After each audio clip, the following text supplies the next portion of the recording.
right, so she's been spying on her husband for over a year now, Kristen. Yes, this is a friend of a friend situation. I did get the blessing to share this on the air. Names will be changed to protect the innocent or not so innocent here. All right, so I was talking with a friend, and she was breaking down this situation because she kind of wants to get involved, but then again, she doesn't because she realizes it's like it's none of her business. But however, this friend has confided into her like what she's been up to and what she's been doing. And to set the stage, so this woman is a stay-at-home mom, and the kids are of school age, so they're in elementary and middle school, so they're not at the house during the day. And what she ends up spending her time doing every single day, and she thinks it's become an addiction, which is why she wants to intervene, is that she's addicted to spying on her husband. So every single day after the kids go to school, she kind of has like this spy to-do list. And she has gotten the passwords to like his social media and his email and things of that nature. So she'll go through his different email accounts. She'll check Facebook first, and she'll go through like any DMs or messages or anything like that. And then she'll go through his Instagram next, and then she'll go into his email and she'll look at all his email. So what's her motive? Is she curious or she thinks he's cheating? No, she's not curious. Well, yeah, she's curious, but as far as like trying to find something, he's never cheated on her. He's been nothing but faithful. There are no signs of cheating or anything like that. It's she's convinced herself she's just trying to stay like ahead of the curve as far as she'll be able to see it before there's even any inclination that he's cheating. Wow. I almost feel like that's making the universe like manifesting it. I know, Yeah, right? Feels like that. I wonder if it's stemming from her past. Maybe that's where it's coming from. Yep. And so again, she has like this check. So every single day after the kids go to school, she pours herself a cup of coffee and she goes through his social media accounts and reads whatever messages and, is perusing everything he's liked. Then goes into his email and is checking all of his email.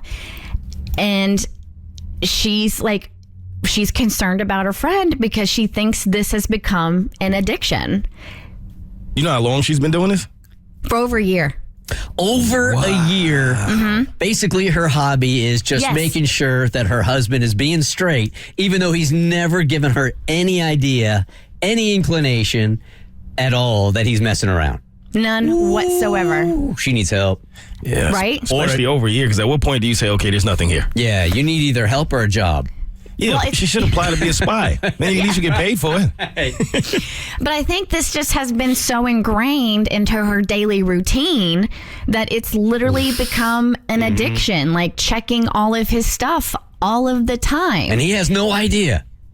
No clue. Oof. So that's why my friend, when she was talking to me about this, she's like, I really am. She's not borderline obsessed. Like, she's obsessed, but she doesn't see anything wrong with it. Like, she has completely convinced herself that this is just like what a wife does. And I'm like, no, it's not. No, it is not. But she now my friend doesn't know. Does she say something to her? She's even contemplated saying something to the husband, and I'm like, no. Like, that's not even something I would remotely mess with. But I'm like, as a friend, if you see your friend, even though they don't realize they're spiraling, I feel like this woman is spiraling to an extent. Do you jump in and like have a one-on-one intervention? It depends how close we are here, but what tier is it? Yeah. I'm saying something like if it's one of you guys, I'm like, Kristen, this ain't right, or Mo, this ain't right.